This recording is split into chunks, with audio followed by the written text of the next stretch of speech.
Assalamualaikum warahmatullahi wabarakatuh. Bismillah, walhamdulillah, wassalatu wassalamu ala nabiyina Muhammad wa ala alihi wa ashabihi wa man tabi'ahum bi ihsanin ila yaumiddin. Amma ba'd. Okay. Ang aralin natin ngayon tungkol sa pagbabasa ng Arabic, tungkol sa actually marami itong topic pero pinagsama-sama na natin kasi may iksi naman siya at saka inshallah madali naman siyang matututunan. Pwede natin siyang tawagin na ahkam khasah. Ahkam khasah. Mga espesyal na alituntunin sa pagbabasa.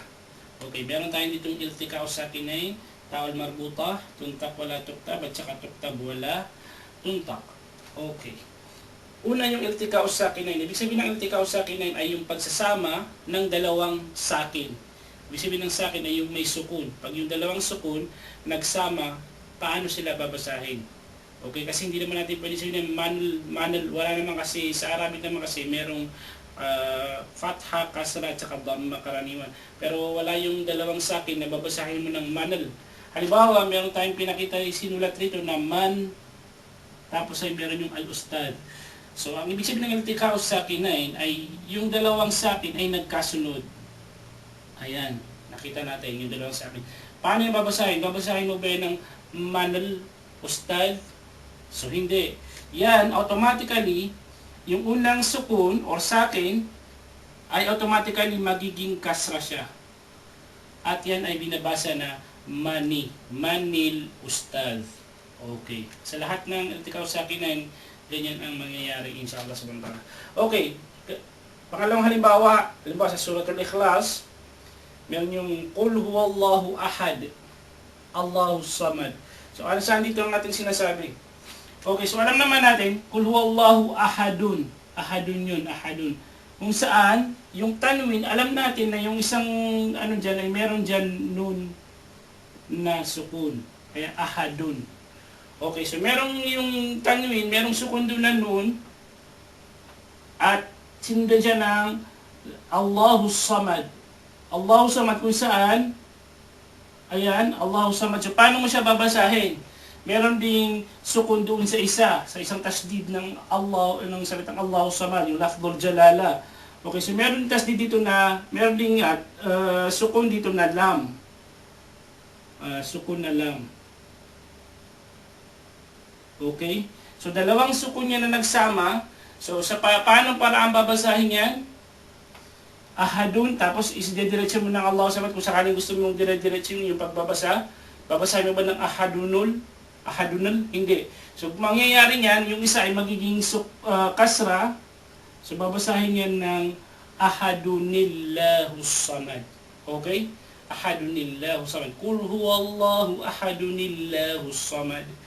So, yun ang iltika o sakinain. Yung unang sukun, magiging kasra. Okay? Sa ta'ul marbuta naman, pag sinabing ta'ul marbuta, ito yung ta'ul marbuta, yan. Itong pabilog, ito. Itong bilog na yan. Kaya tinawag yun na marbuta, kasi nga siya ay nakapulupot, nakaganyan. So, yan ang tinatawag na marbuta, ibig sabihin parang nakapulupot. Okay, ang ta'ul marbuta, iba siya sa ta'ul maftuha. Ang ta'ul maftuha ay ito. Okay. Ang pagkakaiba niya sa pagbasa, dahil nga unang-una, ang ta'ul marbuta ay sa dulo lang siya talaga nahanap. Hindi mo siya maaaring matagpuan sa unahan ng isang salita o sa gitna. Ito ay madalas na nasa dulo. Okay, ang ta'ul marbuta, kapag once na tumigil ka sa ta'ul marbuta, ay nagiging ha ang kanyang katumbas. Ha. H. Ha. Diba ito? Mudarrisa. Mudarrisa. Sabura. Okay? Pero kung halimbawa i-diretso mo yung pagbabasa mo, mudarrisatun jamilatun. Mudarrisatun jayidatun. Okay? Pero kung halimbawa ititigil mo, mudarrisa sabura. So yun ang batas sa pagbabasa ng ta'ul marbuta. Unlike sa ta'ul maftuha, automatic yan. Sasabihin mo, halimbawa, may nakita ka halimbawa na fa'alat. So, ang ta'ul maftuha, binabasa yan pa rin na ta. Malinaw na ta. Pero, ang ta'ul marbuta, nagiging ha. Okay? Kapag tumitigil ka. Okay, dito naman sa tuntak, wala tuktab. Yung tuntak, wala tuktab, ibig sabihin niya ay tuntak, binibigkas, wala tuktab, pero hindi sinusulat.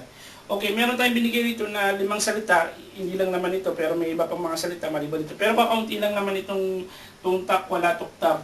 Okay, merong mga salita sa Arabic na kung minsan, merong binabanggit mo, merong ang salita, letra na binabanggit doon, pero hindi siya isinusulat. Halimbawa, sa Ar-Rahman, so kung titignan mo, ang Ar-Rahman ay merong alif dito na maliit.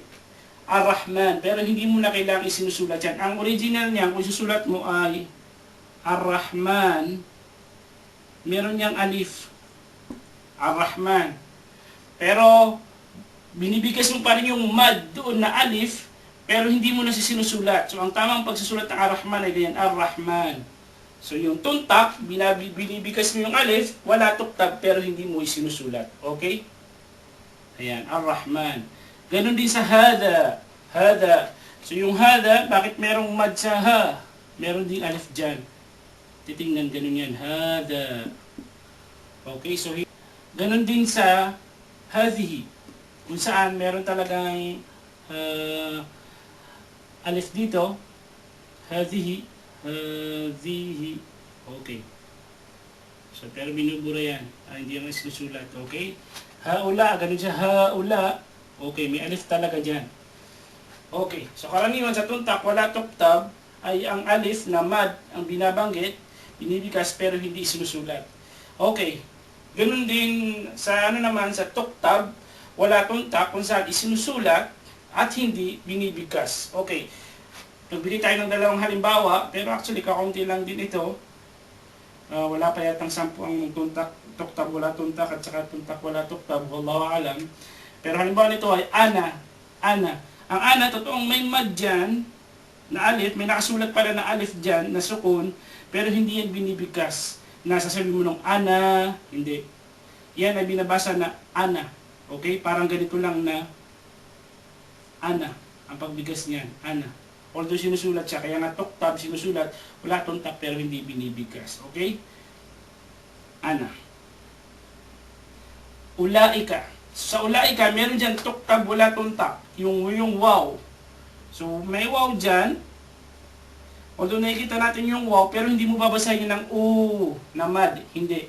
Yan ay magiging silent. U. Ula. So, bakit ula? Dahil meron din naman dito sa lam na tuntak, wala tuktab. Meron dyang tuntak, wala tuktab na alif, la, ika. So dito sa ulaika ay magandang halimbawa ng tuktab, wala tuntak. Yun yung wow, sinusulat at hindi binibigkas yung wow, nakasulat pero hindi mo bibigkasin. At tuntak, wala tuktab yung alif na la, ika. Yung sa la na binibigkas pero hindi sinusulat. Okay? So hanggang dito lang muna ito. Inshallah, masusundan pa itong ating mga aralin. Maraming salamat. Assalamualaikum warahmatullahi wabarakatuh.